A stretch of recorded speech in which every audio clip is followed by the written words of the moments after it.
حضرت صلی اللہ علیہ وآلہ وسلم پر وحی کا ابتدائی دور اچھے سچے پاکیزہ خوابوں سے شروع ہوا۔ آپ خواب میں جو کچھ دیکھتے وہ صبح کی روشنی کی طرح صحیح اور سچا ثابت ہوتا۔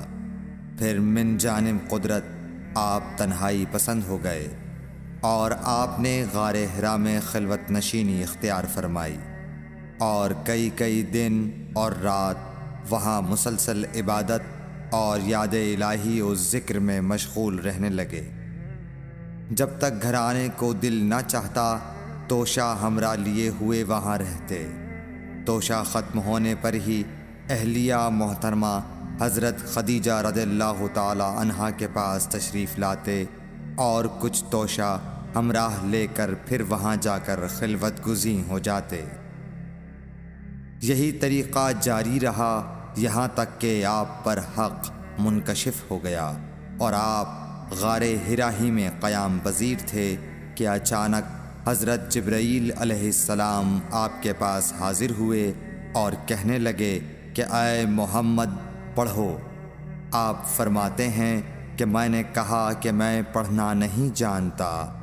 آپ صلی اللہ علیہ وسلم فرماتے ہیں کہ فرشتے نے مجھے پکڑ کر اتنے زور سے بھینچا کہ میری طاقت جواب دے گئی۔ پھر مجھے چھوڑ کر کہا پڑھو۔ میں نے پھر وہی جواب دیا کہ میں پڑھا ہوا نہیں ہوں۔ اس فرشتے نے مجھ کو نہایت ہی زور سے بھینچا کہ مجھ کو سخت تکلیف محسوس ہوئی۔ پھر اس نے کہا کہ پڑھ۔ میں نے کہا میں پڑھا ہوا نہیں ہوں۔ فرشتے نے تیسری بار مجھ کو پکڑا اور تیسری مرتبہ پھر مجھ کو بھینچا۔ پھر مجھے چھوڑ دیا اور کہنے لگا کہ پڑھو اپنے رب کے نام کی مدد سے جس نے پیدا کیا اور انسان کو خون کی پھٹکی سے بنایا۔ پڑھو اور آپ کا رب بہت ہی مہربانیاں کرنے والا ہے۔ بس یہی آیتیں آپ حضرت جبرائیل علیہ السلام سے سن کر اس حال میں غار حرا سے واپس ہوئے کہ آپ کا دل اس انوکھے واقعے سے کانپ رہا تھا۔ آپ حضرت خدیجہ کے ہاں تشریف لائے اور فرمایا کہ مجھے کمبل اوڑھا دو، مجھے کمبل اوڑھا دو۔ لوگوں نے آپ کو کمبل اوڑھا دیا۔ جب آپ کا ڈر جاتا رہا تو آپ نے اپنی زوجہ محترمہ حضرت خدیجہ رضی اللہ تعالی عنہا کو تفصیل کے ساتھ یہ واقعہ سنایا اور فرمانے لگے کہ مجھ کو اب اپنی جان کا خوف ہو گیا ہے۔ آپ کی اہلیہ محترمہ حضرت خدیجہ رضی اللہ تعالی عنہا نے آپ کی ڈھارس بندھائی اور کہا کہ آپ کا خیال صحیح نہیں ہے۔ اللہ کی قسم آپ کو اللہ کبھی رسوا نہیں کرے گا۔ آپ تو اخلاق فاضلہ کے مالک ہیں۔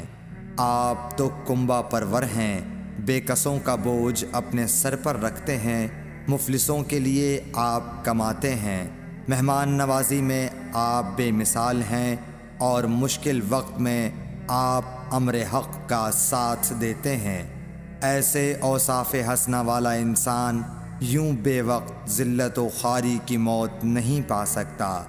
پھر مزید تسلی کے لیے حضرت خدیجہ رضی اللہ تعالی عنہا آپ کو ورقہ بن نوفل کے پاس لے گئیں جو ان کے چچا زاد بھائی تھے اور زمانہ جاہلیت میں نصرانی مذہب اختیار کر چکے تھے اور عبرانی زبان کے کاتب تھے۔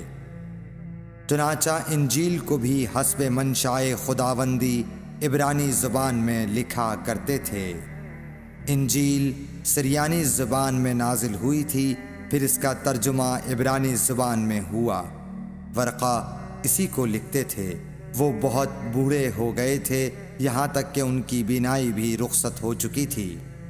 حضرت خدیجہ رضی اللہ تعالی عنہا نے ان کے سامنے آپ کے حالات بیان کیے اور کہا کہ اے چچا زاد بھائی، اپنے بھتیجے محمد صلی اللہ علیہ وسلم کی زبانی ذرا ان کی کیفیت سن لیجئے۔ وہ بولے کہ بھتیجے آپ نے جو کچھ دیکھا ہے اس کی تفصیل سناؤ۔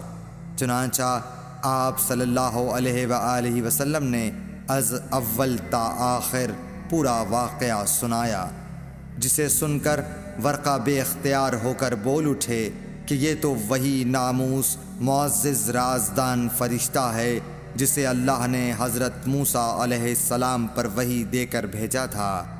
کاش میں آپ کے اس عہد نبوت کے شروع ہونے پر جواں عمر ہوتا، کاش میں اس وقت تک زندہ رہتا جب کہ آپ کی قوم آپ کو اس شہر سے نکال دے گی۔